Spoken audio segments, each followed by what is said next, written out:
ரவிச்சா அவர்கள், மேடையில் அமர்ந்திருக்கிற படைப்பாளர்களே, திரைக்கலைஞர்களே, திரளாக கூடியிருக்கிற தமிழ் சொந்தங்களே, உங்கள் அனைவருக்கும் என்னுடைய பணிவார்ந்த வணக்கத்தை தெரிவித்துக் கொள்கிறேன். ஆர்ப்பாட்டம் ஒன்றில் பங்கேற்க வேண்டியிருந்தது. சத்தீஸ்கர் மாநிலத்தில் பழங்குடி மக்களுக்கு எதிரான ஒரு நடவடிக்கை, இராணுவ நடவடிக்கை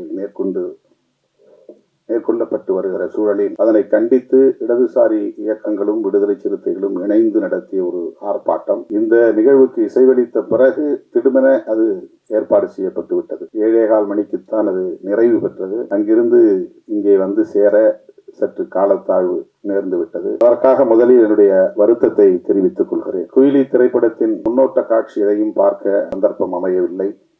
நான் வருவதற்கு முன்னதாகவே பாடல் காட்சிகளும் ஒளிபரப்பப்பட்டு விட்டன. பாடலையாவது கேட்கிறேன் என்று கேட்டு ஒரு பாடலை தற்போது மேடையிலேயே கதை என்ன என்பதையும் வந்து அமர்ந்த பிறகு அந்த ராஜன் அவர்களிடத்திலே கேட்டு தெரிந்து கொண்டேன். இந்த கால சூழலில் மிகுந்த சமூக பொறுப்புணர்வோடு மதுவுக்கு எதிராக ஒரு திரைப்படம் எடுக்கிற துணிச்சல் இயக்குனர் முருகசாமி அவர்களுக்கும் தயாரிப்பாளர் அருண்குமார் அவர்களுக்கும் வந்திருக்கிறது என்பதே பாராட்டுதலுக்குரியது.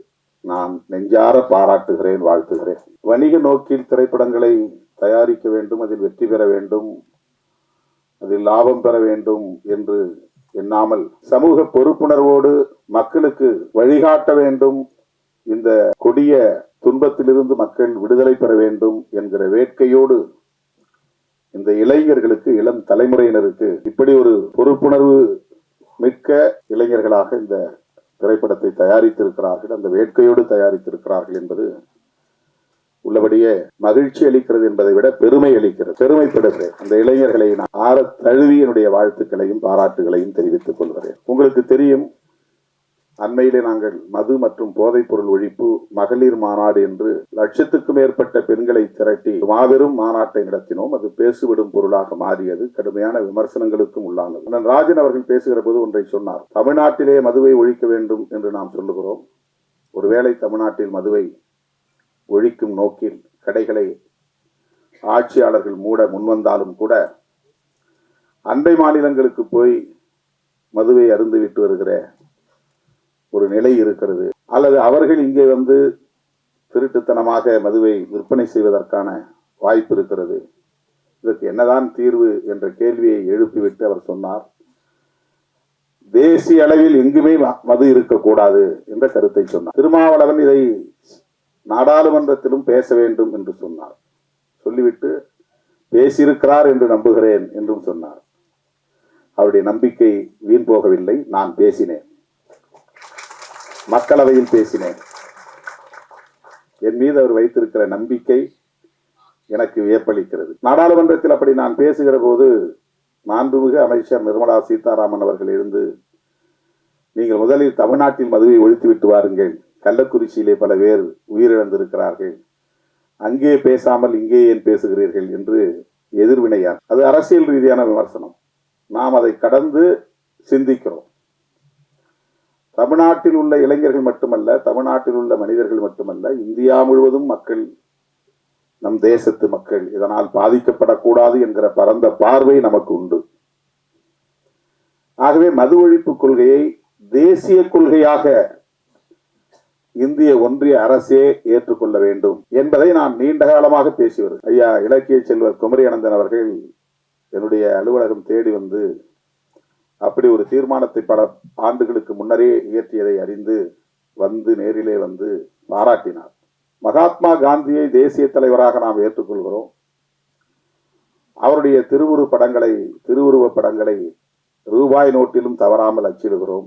அவருடைய கொள்கைகள் முக்கியமானவற்றுள் மது விலக்கு என்பது முதன்மையானது. அகிம்சை என்பது அவருடைய கொள்கைகளில் ஒன்று என்றால், மதுவிலக்கு என்பது முதன்மையான கொள்கைகளுள் ஒன்று. மகாத்மாவை தேசத்தந்தை என்று ஏற்றுக்கொண்டிருக்கிற நாம் அவருடைய உயிர் மூச்சான கொள்கைகளுள் ஒன்றான மதுவிலக்கை பொருட்படுத்துவதே இல்லையே. இதை மாநிலங்கள் பார்த்துக் கொள்ளட்டும் என்று ஒன்றிய அரசு கண்டும் காணாமல் இருக்கிறது. மாநில அரசுகள், தமிழ்நாடு மட்டுமல்ல, மாநில அரசுகள் வருமானத்திற்கான ஒரு வழியாக இதை பார்க்கிறதே. யார் எப்படி கெட்டு போனால் நமக்கென்ன, என்கிற ஒரு அலட்சிய போக்கு மேலோங்கி இருப்பதாக தெரிகிறதே என்ற கவலை இன்றைக்கு நேற்றைக்கல்ல பல பத்தாண்டுகளாக எனக்கு உண்டு. அதை நான் பல மேடைகளில் பேசியிருக்கிறேன். பல மாநாடுகளில் தீர்மானங்களாக நிறைவேற்றி இருக்கிறோம். கள்ளக்குறிச்சியில் 60 பேர் உயிரிழந்ததும் நான் உடனடியாக அந்த பகுதிக்கு சென்று 2 நாள் இருந்து ஒவ்வொருவரின் வீடாக சென்று அந்த மக்கள் கத்தி கதறி அழுத நிலையில் அவர்களின் கைகளை பற்றி கொண்டு ஆறுதல் சொன்னேன். அவர்களுக்கு எம்மால் இயன்ற நிதி உதவியும் செய்தோம். உடனடியாக ஒரு ஆர்ப்பாட்டத்தையும் நடத்தினோம். அது போதாது என்கிற அடிப்படையில் மரக்காணத்தில் உயிரிழந்தவர்களையும் போய் சந்தித்து ஆறுதல் சொல்லிவிட்டு அவர்களுக்கும் நிதியுதவி செய்துவிட்டு அங்கே நான் அறிவிப்பு செய்தேன். மது மற்றும் போதைப் பொருள், மது மட்டுமல்ல, பல வகையான போதைப் பொருள் இன்றைக்கு புழக்கத்திற்கு வெளிப்படையாக வந்திருக்கின்றன. கஞ்சா போன்ற பல வகையான போதைப் பொருட்கள், ட்ரக்ஸ், போதை மாத்திரைகள் பள்ளி வளாகங்களிலே இப்போது கிடைக்கிறது. நகர்ப்புறங்களில் மட்டுமே புழக்கத்தில் இருந்த போதைப் பொருட்கள் இப்போது கிராமப்புறங்களிலும் ஊடுருவி இருக்கிறது. இந்த துயரத்தை, இந்த அவலத்தை எண்ணி இதற்கென்று ஒரு மாநாடு நடத்த வேண்டும் என்று அறிவிப்பு செய்து அதை ஒரு தேசிய கொள்கையாக இந்திய ஒன்றிய அரசே ஏற்றுக்கொண்டு எந்த மாநிலத்திலும் மதுக்கடைகள் திறக்கக்கூடாது, வருவாய்க்கு வேறு வழிகளை தேடிக்கொள்ள வேண்டும் என்று வழிகாட்டக்கூடிய ஒரு நிலைப்பாட்டை இந்திய ஒன்றிய அரசு மேற்கொள்ள வேண்டும் என்று வலியுறுத்தி தீர்மானம் நிறைவேற்றினோம். பொது பலரும் விமர்சித்தார்கள். தமிழ்நாட்டிலே கடையை வைத்திருக்கிற, திறந்து வைத்திருக்கிற ஆட்சியாளர்களை மேடையில் அமர வைத்துக் கொண்டு நீங்கள் தேசிய அளவிலே மதுவிலக்கு கொள்கையை பேசுவது எந்த வகையிலே நியாயம் என்று அரசியல் ரீதியான விமர்சனங்களை பேசினார்கள். நம்மை பொறுத்தவரையில் ஆட்சியில் இருந்தாலும் கூட அவர்களையும் மேடையில் அமர வைத்து மதுவை ஒழிக்க வேண்டும் என்று சொல்லுகிற துணிச்சல் விடுதலை சிறுத்தைகளுக்கு உண்டு என்பதை அந்த நிகழ்வின் மூலமாக உறுதிப்படுத்தினோம். கூட்டணியில் இருக்கிறோம், அவர்களை வைத்துக் கொண்டு மேடையிலே பேசக்கூடாது என்று நாங்கள் அஞ்சவில்லை. உங்களுக்கும் இதிலே உடன்பாடு இருக்கிறது, எனவே மேடைக்கு வாருங்கள், ஒன்றும் பிரச்சனை இல்லை, வந்து உங்கள் கருத்தை சொல்லுங்கள். மேடைக்கு வந்தார்கள்.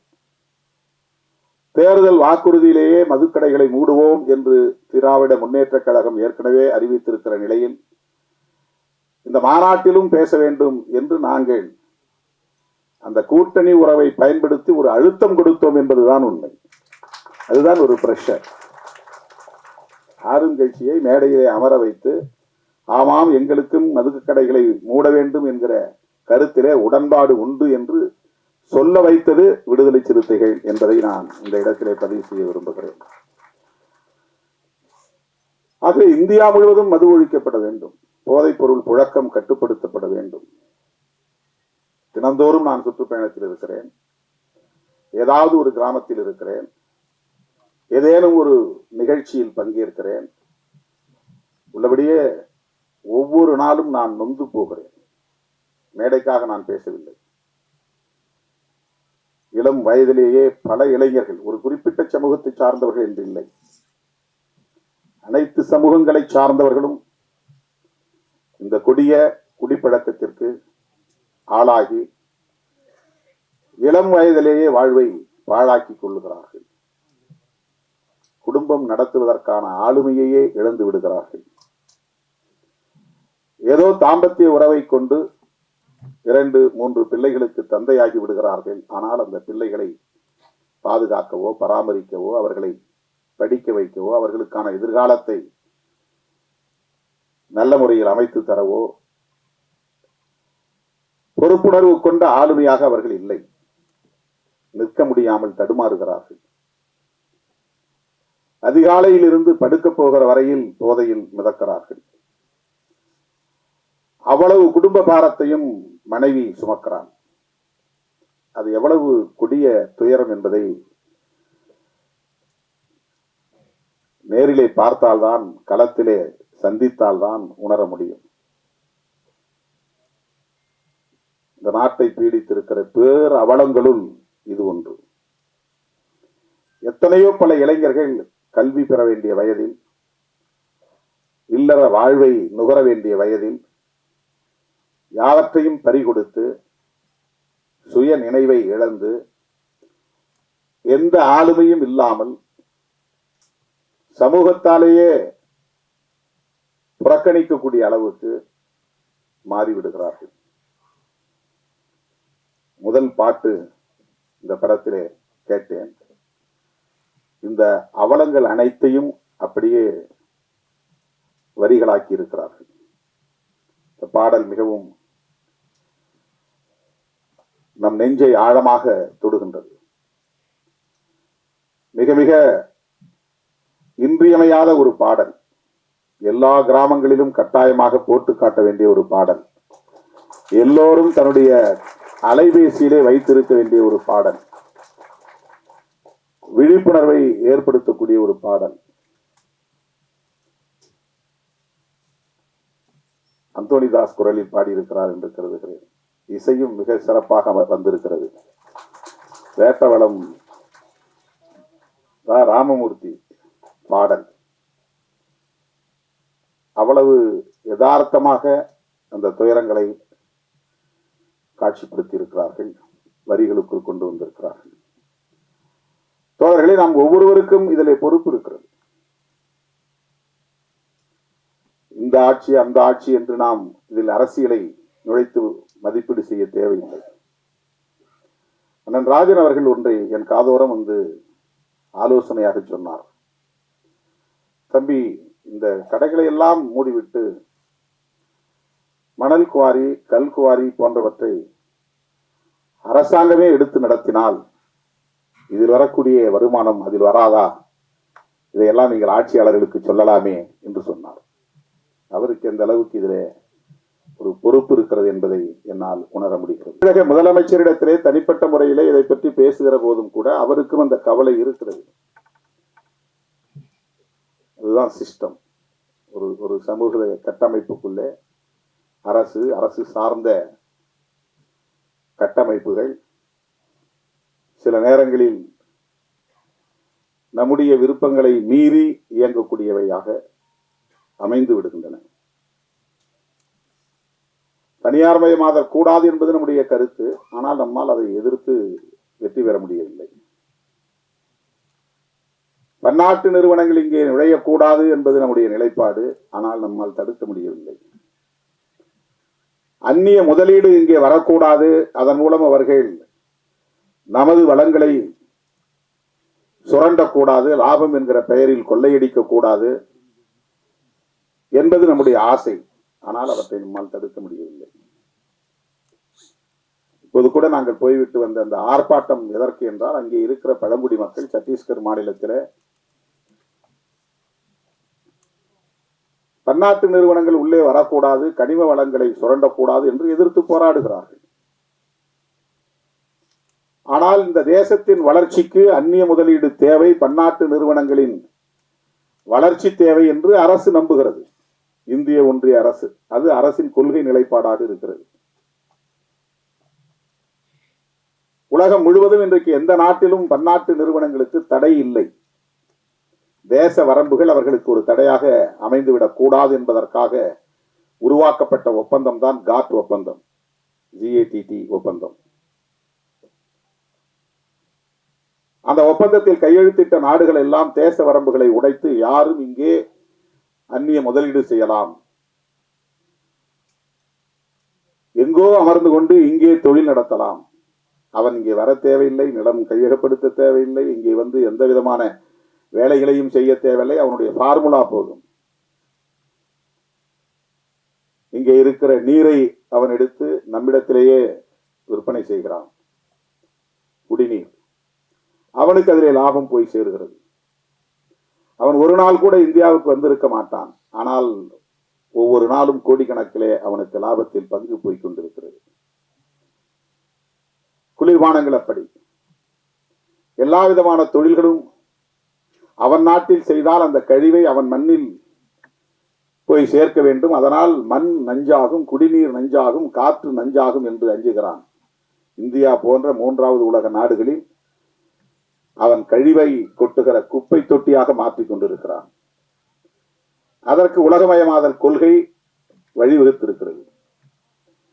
உலகமயமாதல், தாராளமயமாதல், தனியார்மயமாதல் என்கிற கொள்கைகளை 90களில் நாம் கடுமையாக எதிர்த்தோம். இப்போது பேசவே நாம் தயங்குகிறோம், பேசுவதே இல்லை.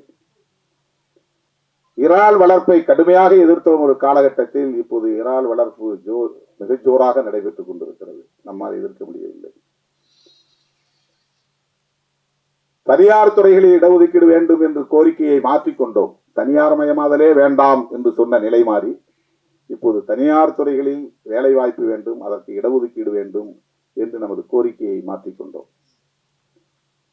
இப்படி நம் விருப்பத்திற்கு மாறாக மது ஆலைகள் ஆங்காங்கே நிறுவப்பட்டு விட்டன. மது உற்பத்தி ஆலைகள், அது கோடிக்கணக்கிலே முதலீடு செய்யப்பட்டவை. அதில் பல்லாயிரக்கணக்கானவர்கள் வேலை செய்கிறார்கள். அதற்கான மூலப்பொருளை தருவதற்கு சர்க்கரை ஆலைகள் மொலாசஸ் தயாரிக்கின்றன. இந்த மொலாசஸை எப்படி அவர்கள் விநியோகம் செய்வது, விற்பனை செய்வது, அதை வாங்குவதற்கு மது ஆலைகள் தேவை. மது ஆலைகளை, மது கடைகளை மூடுவது என்பது மட்டுமே வேலை திட்டம் அல்ல. அதற்கு பின்னால் இவ்வளவு பெரிய பரப்பு இருக்கிறது. மது ஆலைகளையும் மூட வேண்டும், அதை விநியோகம் செய்கிற நிறுவனங்களையும் மூட வேண்டும். அதற்காக ஆயிரக்கணக்கான கோடிகளை முதலீடு செய்திருக்கிறார்கள். அவ்வளவு முதலீடுகளையும் நிறுத்த வேண்டும். அதனால் ஏற்படுகிற இழப்பை சந்திக்க வேண்டும். இப்படி இந்த சிஸ்டம் ஆக்டோபஸ் கால்களாக விரவி பரவி கிடக்கின்றன.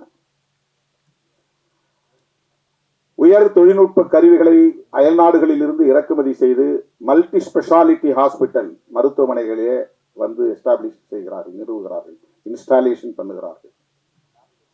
அது கோடிக்கணக்கிலே மதிப்பீடு, 5 கோடி 10 கோடி. அதை வெறுமன மூடி வைத்திருக்க முடியாது. தினந்தோறும் அது இயங்க வேண்டும். இல்லை என்றால் அது பழுதாகிவிடும். தினந்தோறும் அது இயங்க வேண்டும். ஆனால் அதற்கு வேலையாட்கள் தேவை. வேலையாட்கள் என்றால் அவர்களுக்கு சம்பளம் தர வேண்டும். சம்பளம் தர வேண்டும், அது இயங்க வேண்டுமானால் தினந்தோறும் அதிலே நோயாளிகள் வந்து படம் எடுத்துக்கொண்டே இருக்கும். ஸ்கேன் எடுக்கணும், ஸ்கேன் எடுத்துட்டு இருக்கணும். உடம்பு நல்லா தான் இருக்கும், ஆனாலும் ஸ்கேன் எடுங்க. எனக்கு ஒன்றும் பிரச்சனை இல்லையே. இல்லை, இதெல்லாம் மாஸ்டர் செக்அப் மாதத்துக்கு 3 மாதத்துக்கு ஒரு தடவை வந்து பண்ணிக்கங்க, 6 மாதத்துக்கு ஒரு தடவை பண்ணிக்கங்க. இது நம்முடைய ஹெல்த்தில் அவங்களுக்கு அக்கறை இருக்கிற மாதிரி. ஆனால் இது மெடிக்கல் மாஃபியாவுடைய வேலைகள், தொழில் முதலீட்டாளர்களின் வேலைகள். அதை சும்மா வச்சிருக்க முடியாது. ஒவ்வொரு ஹாஸ்பிட்டல்லையும் பல கோடி ரூபாய் முதலீட்டிலே உயர் தொழில்நுட்ப கருவிகள் வந்து நிறுவப்பட்டு இருக்கிற நிலையில் அவற்றை எல்லாம் மூடி வைத்திருக்க முடியாது. எக்ஸ்ரே எடுக்கிறதா இருந்தாலும் சரி, எம்ஆர்ஐ எடுக்கிறதா இருந்தாலும் சரி, அல்லது என்ஜிஓ பண்றதா இருந்தாலும் சரி, ஒவ்வொன்றுக்கும் அவன் எஸ்டாப்ளிஷ் பண்ணி வச்சிருக்கான். எல்லாம் ஏசி. அதெல்லாம் வந்து அவன் பராமரி, டெய்லி மெயின்டெனன்ஸ் இருக்கணும். சும்மா போட்டு மூடி வச்சுக்க முடியாது. அந்த மாதிரி தான் இந்தியா முழுக்க மது ஆலைகள் பல ஆயிரம் கோடி முதலீட்டு நிறுவப்பட்டு இருக்கிறது. அவ்வளவு எளிதா அதை மூட முடியாது என்பது இங்க இருக்கிற சிஸ்டம், இங்க இருக்கிற ஸ்ட்ரக்சர். இப்ப நம்முடைய போராட்டம் என்பது தூத்துக்குடியிலே துப்பாக்கிச்சூடு வரையில் போய் 12 பேர் படுகொலை செய்யப்பட்ட பிறகுதான் ஸ்டெர்லைட் ஆலையை மூட வேண்டும் என்கிற நிலை உருவாகிறது. சாதாரணமான கோரிக்கைகளால் அந்த ஆலையை மூட முடியவில்லை. அறவழி போராட்டங்களால் அந்த ஆலையை மூட முடியவில்லை. கேரளாவிலே வேண்டாம் என்று சொன்ன அணு ஆலை கூடங்குளத்திலே வந்து நிறுவப்படுகிறது. தமிழ்நாட்டுக்குள்ளே நிறுவப்படுகிறது. நிறுவப்பட்ட நாளில் இருந்து, அதற்கான ஆணை பிறப்பிக்கப்பட்ட நாளில் இருந்து அந்த பகுதியில் மக்கள் போராடி கொண்டே இருக்கிறார்கள், எதிர்ப்பு தெரிவித்துக் கொண்டே இருக்கிறார்கள், துண்டறிக்கை கொடுத்துக் கொண்டே இருக்கிறார்கள், உண்ணாவிரத போராட்டம் நாள்தோறும் நடத்துகிறார்கள். 1.5 ஆண்டுகள் நடந்தன. ஒரு அங்குலம் கூட அதிலே நம்மால் முன்னேற முடியவில்லை. திட்டமிட்டவாறு கூடங்குளம் அணு உலை நிறுவப்பட்டது, அது இயங்குகிறது. அங்கே அணு கழிவுகள் வெளியேற்றப்பட்டுக் கொண்டே இருக்கின்றன. தோழர்களே, அப்படித்தான் இந்த மது ஒழிப்பும் கூட. விழிப்புணர்வு தேவை. பரந்துபட்ட அளவில் மக்களிடையே விழிப்புணர்வு தேவை. ஒரு இயக்கம் போதாது, ஒரு கட்சி போதாது, ஒரு தலைவர் போதாது. அரசை நிறுவுகிற ஆற்றல் பெற்ற மக்கள், ஒரு அரசை தூக்கி எறிகிற ஆற்றல் பெற்ற மக்கள், விழிப்புணர்வு பெற்ற அரசியல் சக்தியாக மாறுகிற போது, தொடர்ந்து போராடுகிற துணிச்சலை பெறுகிற போது, சமரசமின்றி போராடுகிற ஆற்றலை பெறுகிற போது எல்லாவற்றையும் தலைகீழாக புரட்டி போட முடியும். அதற்கு சான்று வேளாண் சட்டங்களை இந்த அரசு திரும்ப பெற வைத்தது. விவசாயிகளின் தொடர் போராட்டம். அது ஒரு கட்சி நடத்திய போராட்டம் அல்ல, ஒரு குறிப்பிட்ட தலைவன் நடத்திய போராட்டம் அல்ல. பஞ்சாப், ஹரியானா மாநிலங்களை சார்ந்த விவசாயிகள் குடும்பம் குடும்பமாக வண்டி கட்டி வந்து டெல்லிக்கு செல்லுகிற எல்லா பிரதான சாலைகளிலும், முதன்மை சாலைகளிலும் குறுக்கே மறித்து வண்டிகளை நிறுத்தி அங்கேயே படுத்து தூங்கி சமைத்து சாப்பிட்டு 1.25 ஆண்டுகள் தொடர்ந்து போராட்டம் நடத்தினார்கள். அந்த போராட்டம் ஆட்சியாளர்களால் கண்டுகொள்ளப்படவில்லை, அலட்சியப்படுத்தப்பட்டது. ஆனால் பஞ்சாப் மாநிலத்திற்கு தேர்தல் வந்தது, ஆட்சியாளர்களுக்கு கிளி பிடித்தது, வயிற்றில் புலி கரைத்தது. இந்த போராட்டத்தை கண்டுகொள்ளாமல் இருந்தால் நாம் மிக மோசமான தோல்வியை சந்திக்க நேரிடும் என்று நிறைவேற்றப்பட்ட சட்டங்களை, குடியரசுத் தலைவரால் அங்கீகரிக்கப்பட்ட சட்டங்களை திரும்ப பெற்றார்கள் என்பது வரலாறு. அது ஒரு புரட்சி. அப்படி ஒரு புரட்சி தேசிய அளவில் உருவாக வேண்டும். மதுவுக்கு எதிராக மது ஒழிப்பு என்கிற காந்திய கொள்கை தேசிய அளவில் பரவ வேண்டும். இன்றைக்கு மீண்டும் காந்தி நமக்கு தேவைப்படுகிறார். மதச்சார்பின்மைக்காகவும் தேவைப்படுகிறார், மது விலக்குக்காகவும் தேவைப்படுகிறார். மதத்தின் மீது நம்பிக்கை உள்ளவர். அந்த அடிப்படையிலே காந்தியடிகளோடு நமக்கு முரண்பாடுகள், கடுமையான முரண்பாடுகள் உண்டு. அவருக்கு முற்பிறவியின் மீது நம்பிக்கை உண்டு, அடுத்த பிறவியின் மீது நம்பிக்கை உண்டு. இந்த சாதிய கட்டமைப்பை இறைவனால் உருவாக்கப்பட்டதுதான் என்கிற நம்பிக்கை உண்டு. தீண்டாமை மட்டும் கூடாது என்று சொன்னார். அப்படி சொன்ன கருத்துக்களிலே நமக்கு முரண்பாடு உண்டு. ஆனால் உருவாகி இருக்கிற இந்த புதிய அரசு, வெள்ளையன் வெளியேறிய பிறகு நாம் உருவாக்கி இருக்கிற இந்த புதிய அரசு மதசார்பற்ற அரசாக இருக்க வேண்டும் என்பதிலே உறுதியாக இருந்தார். அதனால்தான் காந்தியடிகள் கொல்லப்பட்டார். அவர் இறை நம்பிக்கை உள்ளவர், கடவுள் மறுப்பாளர் அல்ல. பெரியாரை போல கடவுளை மறுத்து பேசியவர் அல்ல. அவர் மத நம்பிக்கையாளர். புரட்சியாளர் அம்பேத்கர் அவர்களைப் போல இந்து மதத்தை விமர்சித்தவர் அல்ல. அடுத்த பிறவியின் மீது நம்பிக்கை உள்ளவர், புராண திருவிளையாடல்களின் மீது நம்பிக்கை உள்ளவர். அப்படிப்பட்டவரையே படுகொலை செய்தார்கள் என்றால் அதற்கு காரணம் அவருடைய மதச்சார்பின்மை என்கிற கொள்கை நிலைப்பாடுதான். அதே போல மதுவிலக்கு. இன்றைக்கு நாம் குயிலி திரைப்படம் எடுத்திருக்கிறோம் என்று சொன்னால், துணிந்து அதை திரைப்படமாக்கி மக்களிடத்திலே கொண்டு போய் சேர்க்க வேண்டும் என்று வந்திருக்கிறோம் என்றால், காந்தியடிகள் ஏற்படுத்திய தாக்கத்தின் விளைவு என்று இதை சொன்னால் யாரும் மறுக்க முடியாது.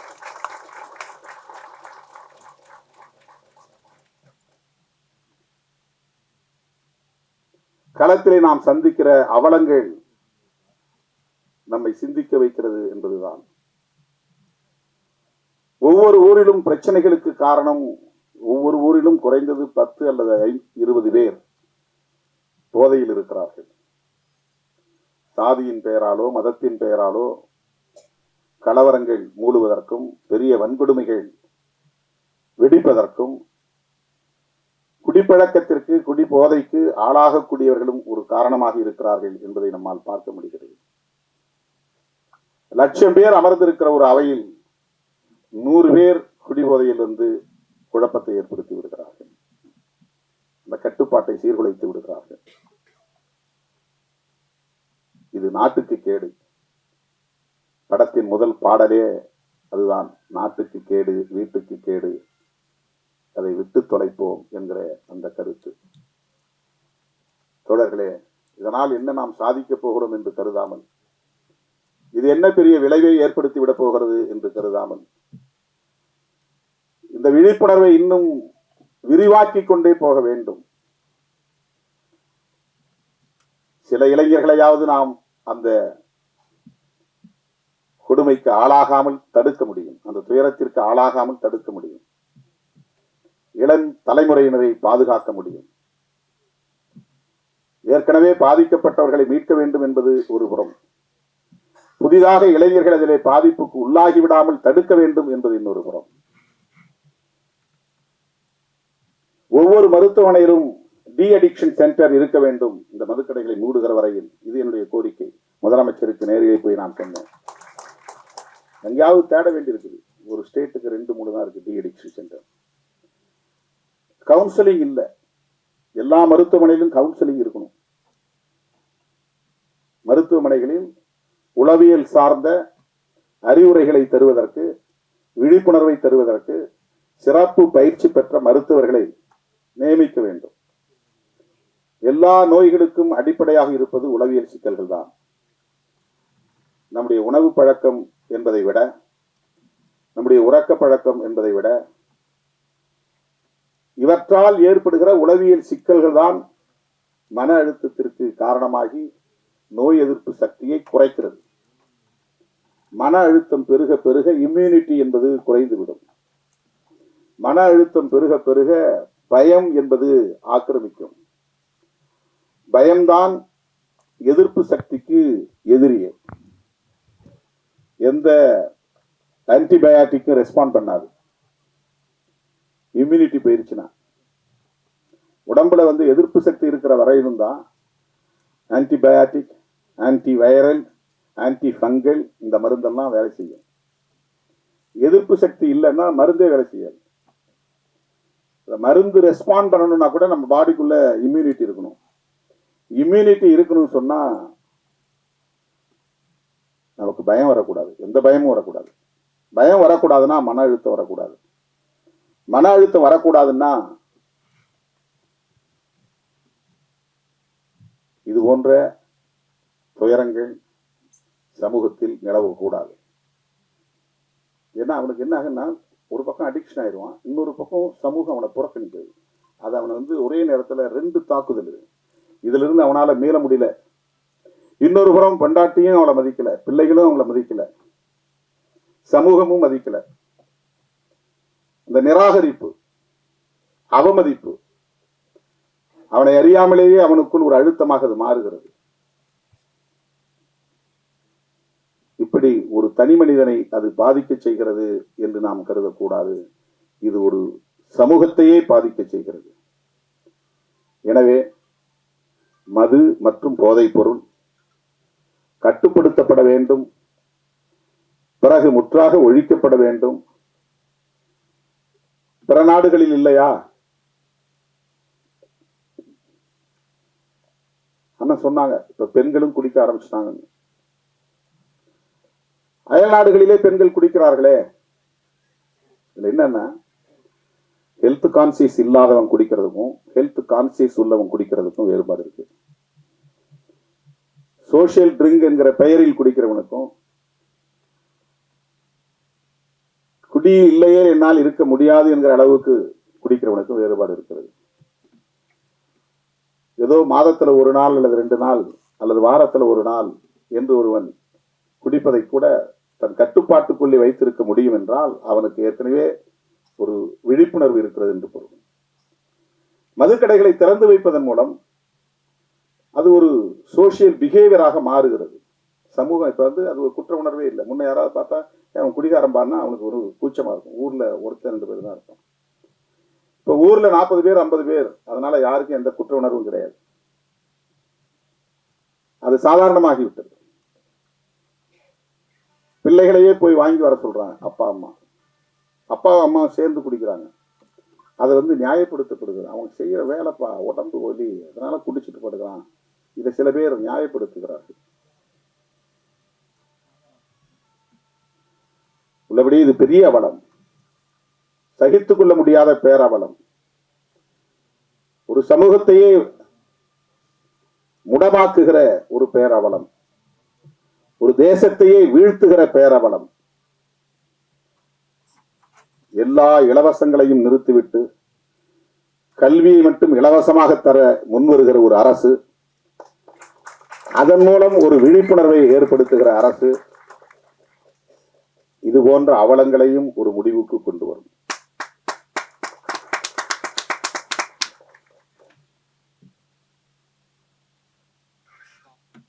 அரசுக்கு வருமானம் திரட்ட என்ன வழியையும், இதை தவிர்த்து வேறு என்ன வழியையும் அவர்கள் முடிவெடுக்கலாம், தீர்மானிக்கலாம்.